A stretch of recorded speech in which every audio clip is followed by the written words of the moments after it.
Hola a todos y todas, buenas tardes. Este video tiene por objetivo presentar la resolución o revisión del taller número 1 que ustedes afrontaron en dos etapas, en una primera etapa contra el tiempo y en una segunda etapa como tarea. Entonces el objetivo es que ahora revisemos todos juntos y ustedes puedan ver cómo lo hicieron y si aprendieron.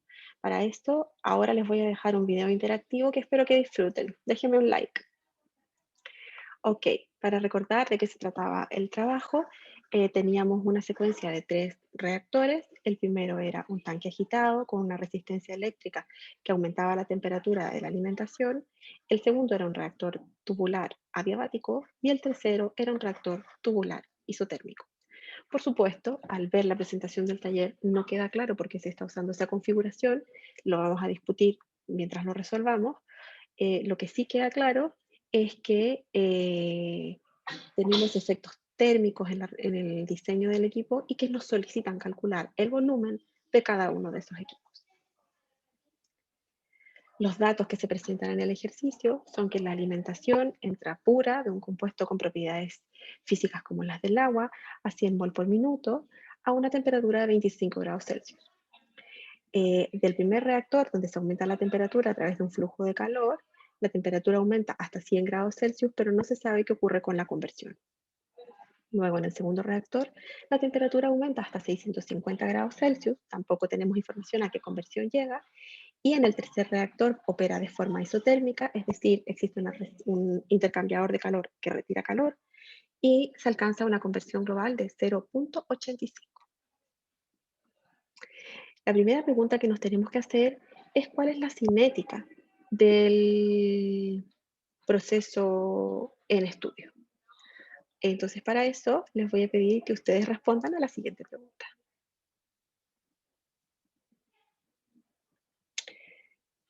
Muy bien, tal cual como ustedes respondieron, la cinética de este proceso es una cinética de primer orden, elemental y simple. Es decir, la estequiometría y la cinética están relacionadas como se presenta aquí en la ecuación 1. Una vez teniendo la cinética, podemos intentar resolver el problema. Para eso lo que yo les propongo es resolver el problema de forma secuencial, primero para el primer reactor, luego para el segundo y luego para el tercero. Para el primer reactor, nosotros podemos plantear aquí el balance de materia, según se presenta en la ecuación 3. Ojo que en la ecuación de la cinética se ha presentado la ecuación de Arrhenius para correlacionar el parámetro de la constante cinética. Y mi pregunta es, ahora, teniendo planteado el balance de materia del tanque agitado para el reactor 1, ¿es posible resolver?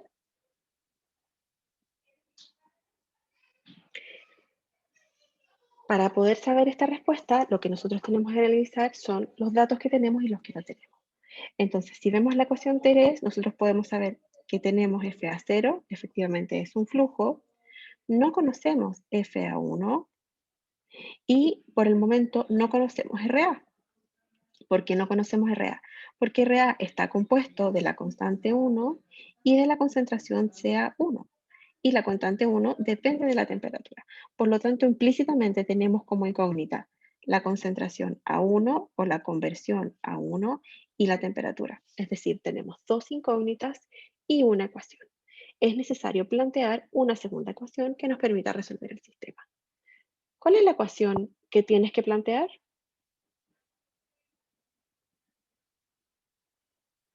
Perfecto, excelente respuesta. Es la ecuación de balance de energía. En esta lámina yo les estoy presentando la ecuación del balance de materia como ecuación 3 y la ecuación del balance de energía como ecuación 4, siendo la ecuación número 4 el balance de energía para un reactor de tanque agitado con transferencia de calor. Eh, entonces ahora me pregunto si tenemos todos los datos y podemos resolver. Entonces vamos a tener, para este caso, podemos plantear el volumen del reactor 1, en vez de plantearlo como FA0 menos FA1, yo solo por comodidad lo voy a presentar como FA0 por XA1 para trabajar en conversiones en función del menos RA1. Y ese RA lo voy a escribir como K1 que se llamaba por C sub A, que eso es igual a K1 por C sub a 0 por 1 menos XA, ¿correcto? Y con eso estaríamos. Por supuesto, aquí aparece un problema que ustedes manifestaron de forma reiterada durante su solución del problema, que es qué pasaba con la concentración CA0, cuánto valía. Y para eso yo tengo dos posibles respuestas. La concentración CA0 vale 1 o vale 55,5. Para responder esa pregunta, tenemos que ir a los datos que se nos entregan, donde se indica que se alimenta reactante puro con propiedades físicas similares a las del agua. ¿Qué quiere decir eso? Que la densidad es 1 gramo por centímetro cúbico y que el peso molecular son 18 gramos por mol. Es decir, la concentración del reactante puro van a ser la densidad dividido por el peso molecular, dándonos un 18avo mol por centímetro cúbico. Pero nosotros trabajamos en 1000 centímetros cúbicos, son 1 litro, y nos da un resultado de 55,5 mol por litro, que es la concentración pura del agua. Esto no es un truco y lo que busco con esta información es que ustedes tengan claro que los compuestos que participan de las reacciones químicas efectivamente existen y es posible obtener sus concentraciones a partir de sus propiedades físicas. Bueno, ya conocemos la concentración inicial, conocemos la conversión y lo único que tenemos que hacer es ingresar los datos. El problema es que en el planteamiento del problema nos entregan ese dato del calor y por lo tanto apareció también la duda de forma reiterada y de hecho yo también la tuve cuando resolví el problema por primera vez de qué signo teníamos que ingresar el calor en esa ecuación. Ese es un tema muy importante, ¿por qué? Porque puede ser que cuando yo saqué la ecuación y la guardé para poder utilizarla, no anoté específicamente ese calor, qué signo tenía, si era un calor de calentamiento o un calor de enfriamiento. Entonces yo ahora fui a mi fuente y averigüé que este Q que sale aquí es un calor de enfriamiento. Por lo tanto, es necesario, cuando yo lo ingrese aquí, ponerlo en signo negativo, ya que va a ser un calor de calentamiento. Y ahí voy a poder resolver. ¿Les parece si vamos al Excel y lo resolvemos?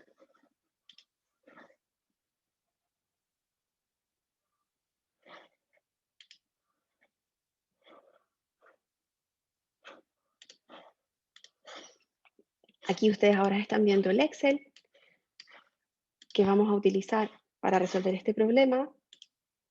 Fíjense que inicialmente he generado en el Excel, he ingresado todos los datos que me entregaba el problema. He ingresado el delta H de reacción y lo he transformado en las unidades, el coeficiente de colisión y la energía de activación sobre R, los coeficientes de caloríficos, el coeficiente de transferencia de calor, el flujo, las temperaturas de operación en grados Celsius y en Kelvin, y la conversión de salida, calculada en conversión y calculada en mol por minutos y mol por segundo. Cuando vamos al balance del reactor 1, aquí tenemos el dato del calor, que yo a ustedes se los entregué completamente, no lo tuvieron que calcular con el coeficiente de transferencia de calor, como 22.500, y para calcular XA es necesario agregar el signo correspondiente al calor. Una vez realizado ese cálculo, se obtiene que la conversión de salida es 0. ¿Qué quiere decir eso? Que esta etapa de calentamiento en un reactor de tanque agitado, es decir, con la mezcla completa, no permite la reacción química y por lo tanto no vamos a tener conversión en este sistema.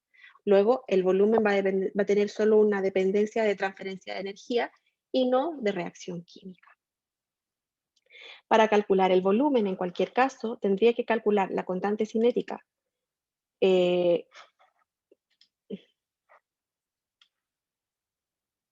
con la ecuación 2 ahí presente, utilizando los datos de las propiedades físicas. Podría ocupar el CA0 ya calculado con los datos de las propiedades físicas y calculo el RA para esas condiciones y calculo el volumen que por supuesto da 0. Luego el flujo de salida de ese reactor es igual al flujo de entrada. Tenemos el balance resuelto para el primer reactor.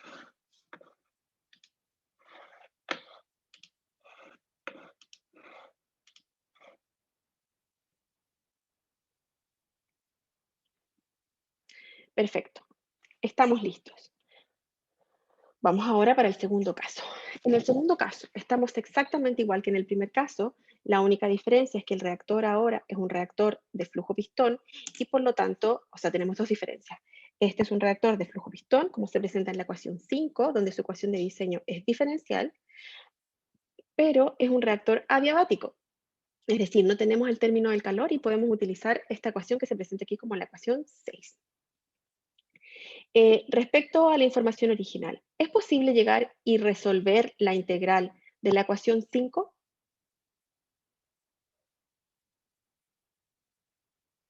La respuesta es que no. Y esto es muy importante y algunos de ustedes cometieron este error, que fue integrar directamente la ecuación 5 sin considerar que la constante cinética es variable en función de la temperatura y por lo tanto es variable en cada punto del volumen. Por lo tanto, no es posible aislarla como una constante e integrar esta ecuación. Es necesario integrar de forma simultánea. Y para eso vamos a tener que hacer una combinatoria. Desde este punto de vista, ustedes pueden, uno, utilizar sus calculadoras o dos, pueden realizar una integración numérica utilizando el Excel y es lo que les voy a presentar a continuación. Para eso, lo que yo he hecho es tomar la ecuación 5 y llevarla a su forma diferenciada. Es decir, he expresado esta derivada como dos diferencias, que tan pequeño sea esa diferencia, más se va a parecer a la derivada. Luego he reemplazado el RA y he despejado el valor presente a partir del valor pasado en esta ecuación que he llamado 5'. Entonces, ¿qué es lo que estoy diciendo? Que todos los valores presentes en la ecuación 5' al lado derecho de la ecuación son valores pasados y me permiten calcular el valor presente, o son valores presentes y me permiten calcular un valor futuro. Vamos a ver cómo se resuelve esto en el Excel.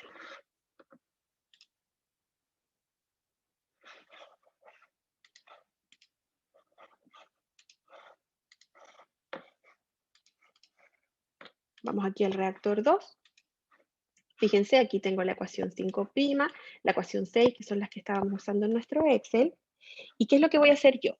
Yo voy a utilizar la ecuación 6, como yo tengo los valores de entrada del reactor, en el principio del reactor la conversión es 0 y la temperatura es 100 grados Celsius, por lo tanto yo sé que a la entrada tengo 0 dXA y puedo calcular los 100 grados Celsius con la ecuación del balance de energía. Al tener esa temperatura, yo puedo calcular la constante cinética y por lo tanto puedo calcular RA como K por C sub A. Y ya teniendo esos valores, la temperatura, el K, el RA, puedo utilizando la ecuación 5', calcular lo que va a ser el XA, N o futuro, utilizando todos los valores del sistema. Y este valor futuro lo transformo en el valor presente con un igual y es solo arrastrar las celdas. ¿Qué pasa con el volumen? Bueno, el volumen parte siendo 0 y después lo que va haciendo es sumando cada uno de estos deltas V que le fui dando aquí. ¿Y cuándo paro? Bueno, aquí ellos me dijeron que tenía que llegar a 628 Kelvin, entonces yo fui avanzando. Ojo que aquí estamos dando pasitos, los pasitos están siendo dados por el delta V. Eso es el incremento en cada uno de estos pasos. Entonces, si se fijan aquí, si quieren lo que podemos hacer es graficar para que lo veamos, qué es lo que está pasando.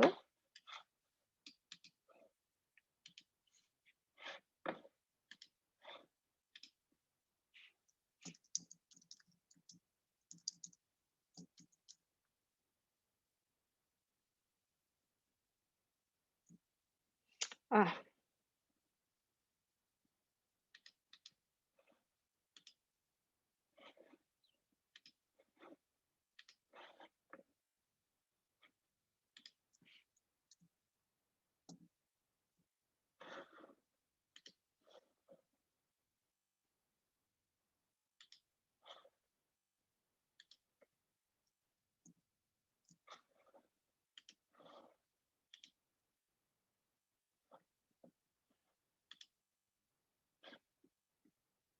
Pero vamos a quitar este último.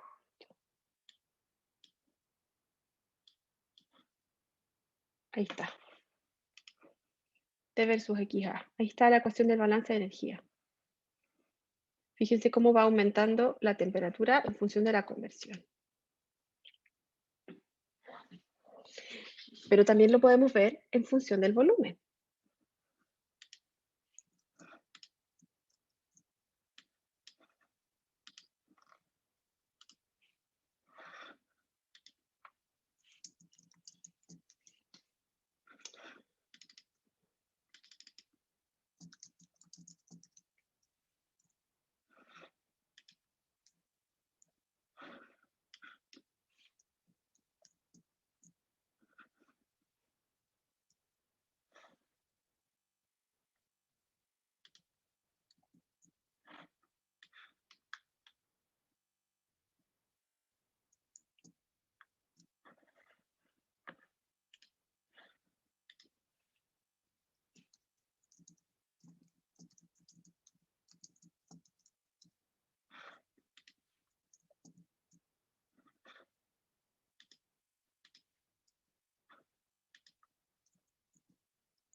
Y nuevamente vamos a eliminar este dato de acá.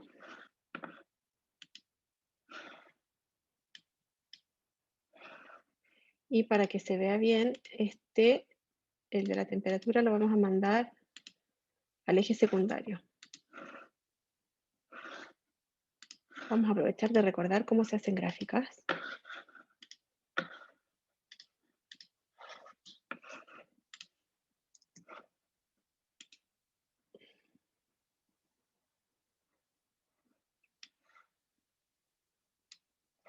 Entonces aquí abajo tenemos la temperatura, no, el volumen.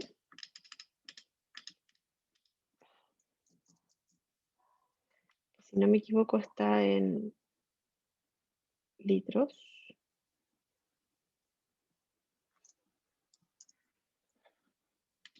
A este lado tenemos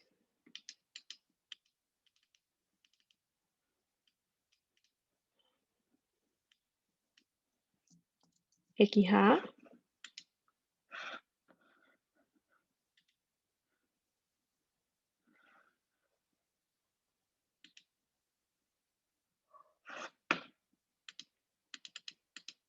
Y aquí tenemos temperatura en Kelvin.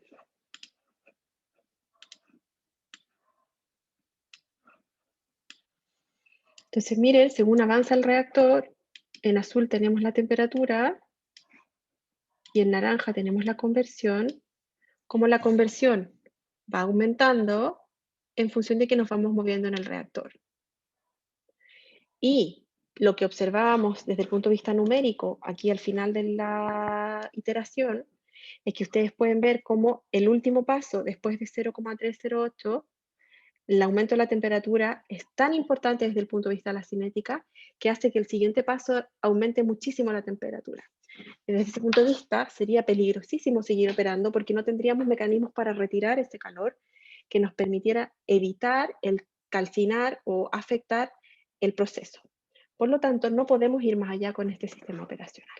Y es por eso que después lo cambiamos a un reactor isotérmico, para poder retirar el calor y que no se observe ese aumento de temperatura tan explosivo. ¿Se entendió? Bueno, y vamos a ir al último reactor,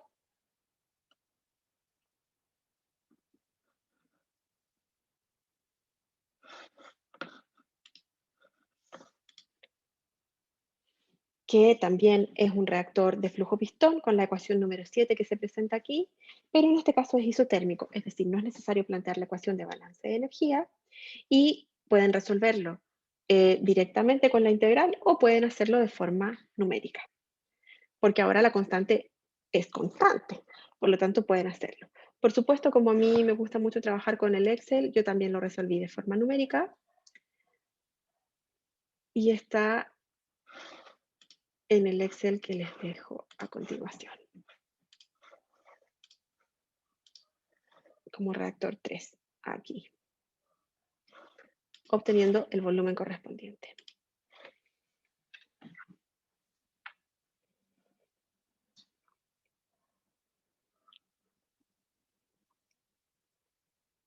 Les voy a dejar disponibles el Excel para que puedan meterle mano y ojo que tenemos una viñeta final que se llama error, que les presenta qué hubiese pasado si hubieses resolvido el sistema considerando el calor con el signo contrario y por lo tanto hubieses obtenido una conversión distinta que te hubiese alterado todo el sistema aguas abajo, para que también lo puedan mirar. Eso es todo por el día de hoy. Espero que les haya gustado este video y que hayan aprendido a resolver sistemas con reacción química y efectos térmicos. Chao.